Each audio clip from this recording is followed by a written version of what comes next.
Now, on 105.9 FM and streaming worldwide on the WMAL app. O'Connor and Company. Good morning. It is a Friday morning. It is 8:06 on News Talk 105.9 WMAL. We are here making sense of the news, making sense of the world of politics and everything in between. I'm Patrice Onwuka, your usual Friday gal. I'm alongside Andrew Langer, who's in for Larry. Andrew, it's been a great 3 hours now, going into our fourth. It's literally just flown by, which is just crazy, you know. But thank you. Yes, I agree, Patrice. It's always fantastic hanging out with you. I agree. We get to nerd out, and we're going to nerd out in a moment. But coming up at 8:30, we've got Allie Hopper. She's a journalist who's been covering what's happening with the hundreds of thousands of migrant children brought into this country illegally and have been lost by the Biden administration. Thankfully, we've got a great update. But right now, we're so pleased and happy to welcome Dr. Robert Malone to the program. He is the original inventor of the mRNA technology for the vaccines. He is a physician. He's a scientist. He's a bioethicist, a prolific writer, and more. You can follow him on X at RW Malone MD, or he has a Substack as well, Malone.news. Dr. Malone, welcome to the show. Thanks for having me on, Patrice. It's always a pleasure. Terrific. Well, you know, we've been covering yesterday's heated Senate Finance Committee hearing where, the HHS Secretary, Mr. Robert F.K. Jr. was grilled by the senators. Would love to start there with you and maybe hit as many topics as possible.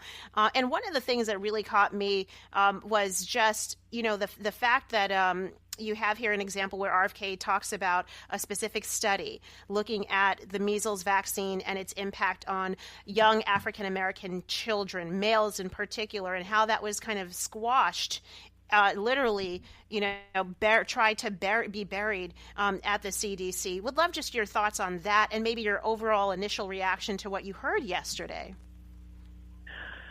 I think he was talking about the MMR, just so we're clear on that. And this is a historic study that was looking at vaccine consequences associated with various groups in a study down in the Atlanta metro area. So that has a population that's skewed ethnically, we'll just say. And what he's referring to is that there was a data signal there having to do with autism and related phenomena that was specifically buried by the individual that was the head of the National Immunization Policy Office at the time. And they went ahead and published the other results of the study, but the study managers were directed to delete the data that demonstrated that adverse event. So this is his illustration of one of the particularly egregious events in CDC history, but there's many.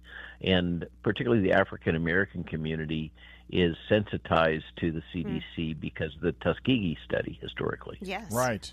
Well, Dr. Malone, it's interesting because we're talking about speech issues, and we've been talking about speech issues all week. The House just had a hearing on this, and one of the things I've said earlier is that the answer to speech we don't like is more speech. The answer to science we don't like, or the answer to science we do like, is more science. I would think you would agree with that. Yeah, what's really going on isn't, in many cases, science, but it's scientism. It's a kind of a pseudo-religious cult. And the conflating of actual science with epidemiology is a little disingenuous. And in particular, they're making assertions having to do with these issues that Bobby was hammered on about whether or not he knows the true number of lives saved. And the problem with the data that they're citing is it's all based on modeling, this claim of 1 million lives saved.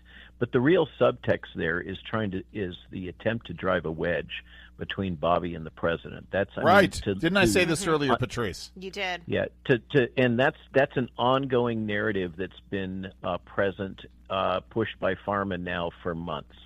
And they've tried to say that Bobby wants to run for president, and they've tried to say that Maha Action is a Bobby Kennedy for President fundraising organization, which is a false. It's not true at all. And this is a concerted effort. It's fascinating that Pfizer CEO Bourla first rolled out the narrative about, oh, Trump should get a Nobel Prize for Operation Warp Speed. They already gave the Nobel Prize for that, by the way. They gave it to Carrico and Weissman. But in any case, and they don't give multiple Nobel Prizes over the same topic, I can tell you personally. So that whole narrative is about trying to drive a wedge to split Bobby away from the president in this effort that has been announced by the Bio organization to get Bobby fired by the end of September. I mean, to understand what just went down, you got to think about who was the target audience for all these things. And what's the real objective? What's really in play here is the midterm elections. That is what all this kabuki is about. Well, to pick up on that thread, one of the other issues they were hammering him on is just the personnel changes, the firings at the CDC. RFK Jr. said, hey, listen, we're sicker than we've ever been. Somebody heads kind of need to roll. Do you think that that's also true? What is your take on just the CDC firings and, a lot of these former heads even writing in the New York Times trying to defend themselves and discredit him?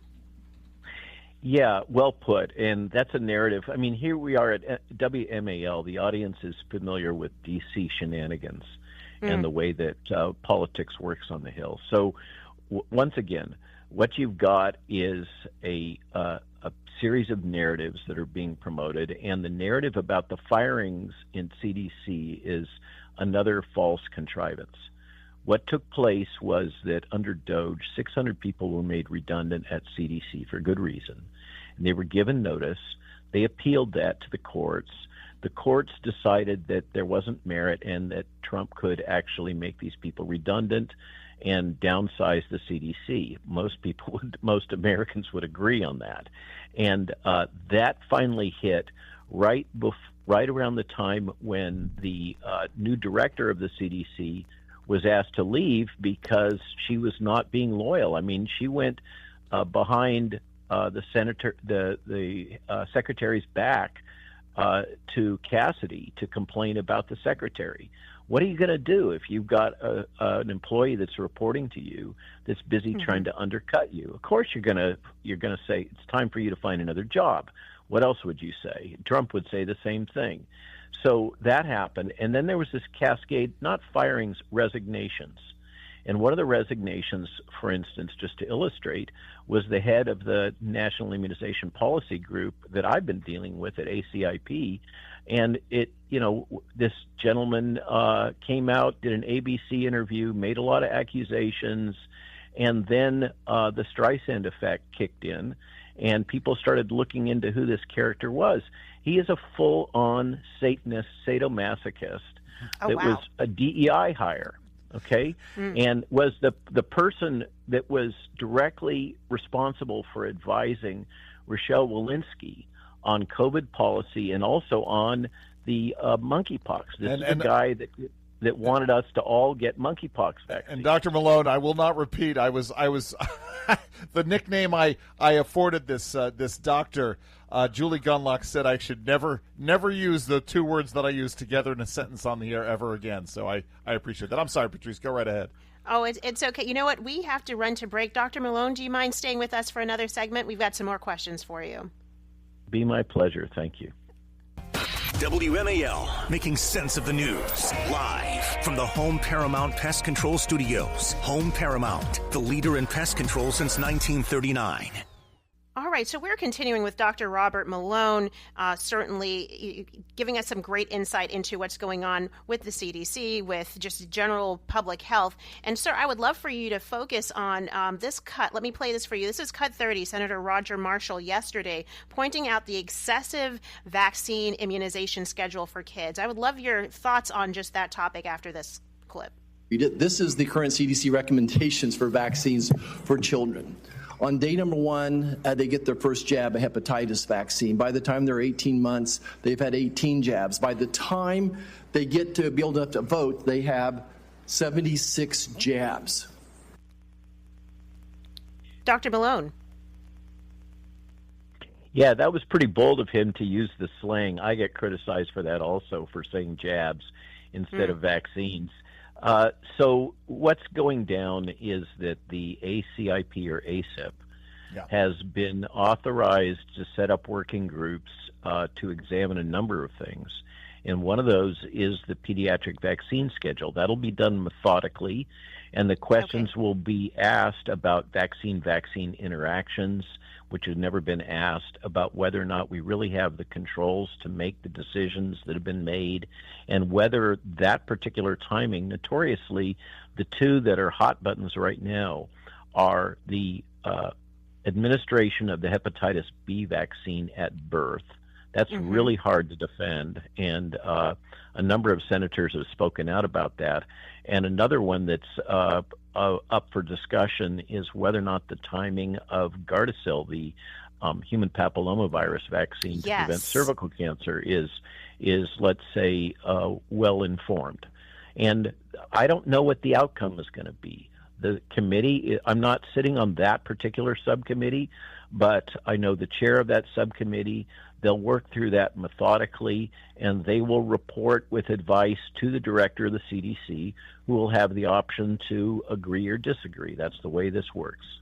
Yeah, Dr. Malone, let me ask you this, because there was a moment where Mark Warner, trying to score political hit points on Secretary Kennedy, was talking about the COVID deaths issue and the vaccine.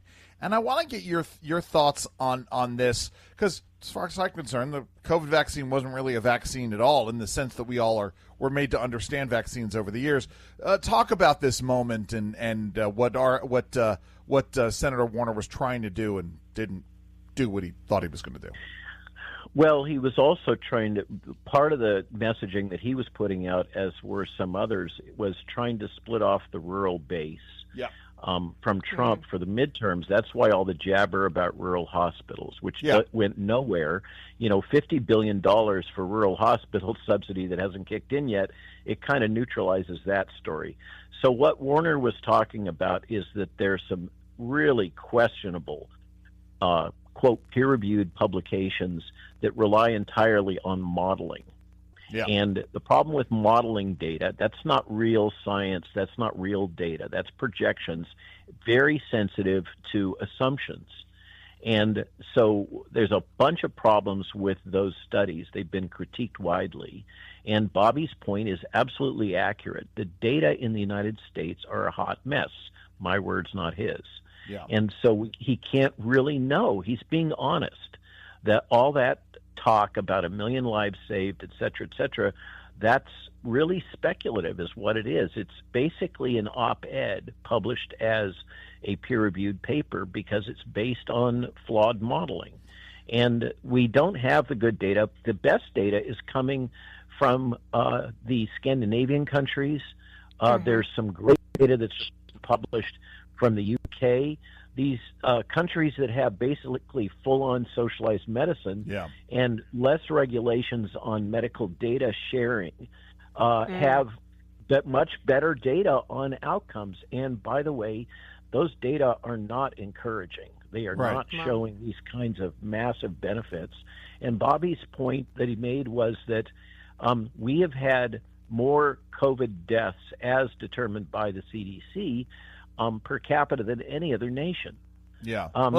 And that just doesn't jive with the narrative that's being promoted here. But also the other part of this is that we seem to forget that there are trade-offs in risk, and we have to be better at assessing the risk of X versus the risk of Y, right? What's the trade-off of keeping kids out of school to prevent some, nebulous harm versus the socialization issues? There is no way that we can calculate the sum total of the risks and benefits. It's too complicated. And what's happened historically is epidemiology tends to pick out one variable and optimize that and then kind of make policy based on all of that and neglects all the other stuff that have to do with those public policy decisions, which is why public policy needs to be made by politicians and not by epidemiologists. Amen. From your lips to God's ears. And I will just say, I'm encouraged by what's happened in Florida, the ending of these vaccine mandates across the state, and I do hope other states will pick that up. Dr. Robert Malone, thank you so much for joining us. Folks should follow you on X at RWMaloneMD, and definitely subscribe to your Substack at malone.news. Thank you so much for spending some time with us this morning. Thanks for having me on. Be good. Enjoy All right, the day. terrific. You too. It's 8:23. All right, coming up, Allie Hopper is going to join us. She's a nationally recognized counter-trafficking expert. She's also the founder of Guard Against Trafficking. She's going to join us to talk about the 30,000 children who've finally been missing, finally been found after being lost. Stay with us. It's 8:30 on O'Connor and Company. WMAL-FM, Woodbridge, Washington, a Cumulus media station. Making sense of the news. News Talk 105.9. WMAL. News now. Now on 105.9 FM and streaming worldwide on the WMAL app. O'Connor and Company.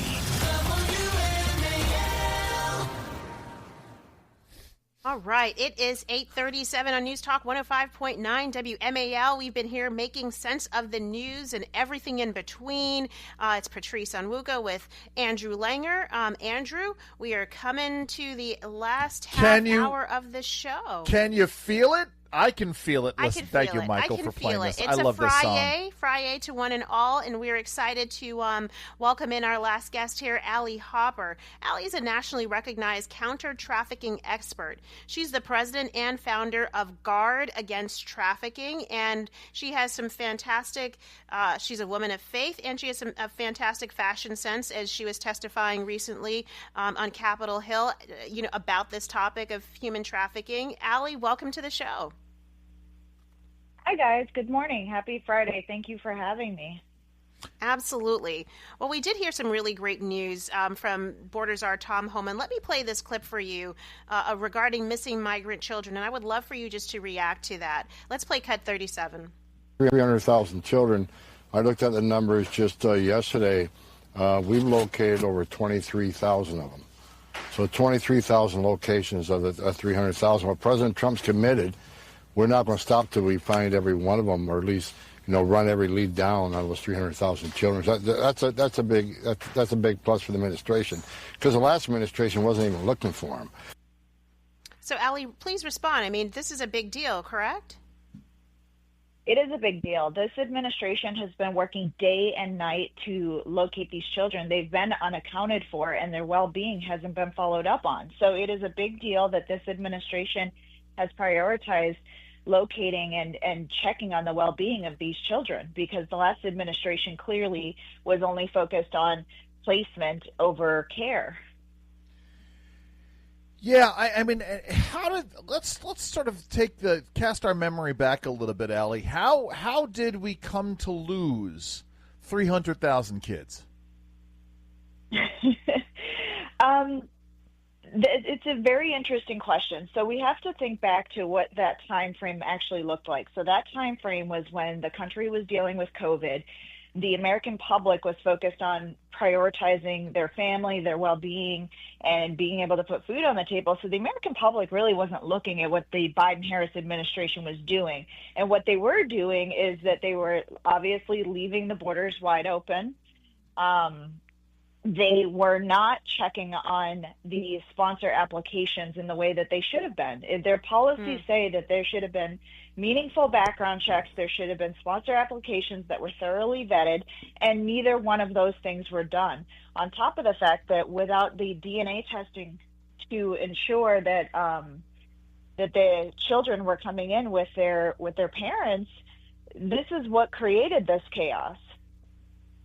Yeah, chaos is the right word. And Allie, part of the chaos and part of what seemed to have helped make this happen were the nonprofits, the NGOs that were part of this equation. I believe you testified recently in July, just talking about the way NGOs were sheltering, were providing resources, frankly, to the human traffickers. Do you want to talk about how they played a role in the smuggling operations, particularly of children, but generally of illegal migrants across the southern border? Yeah, I did testify to this about a month ago, and it was to hold the NGOs responsible and accountable for their part that they played in this. They were responsible for one of the components of when a child was being transferred and then ultimately then delivered to their sponsor. So the child would cross the border, Border Patrol would receive the child, then within 72 hours the child would be sent to HHS, ORR, and end up with an NGO. And these NGOs had 2 weeks to care for these children and place them with their sponsors, send them on their way.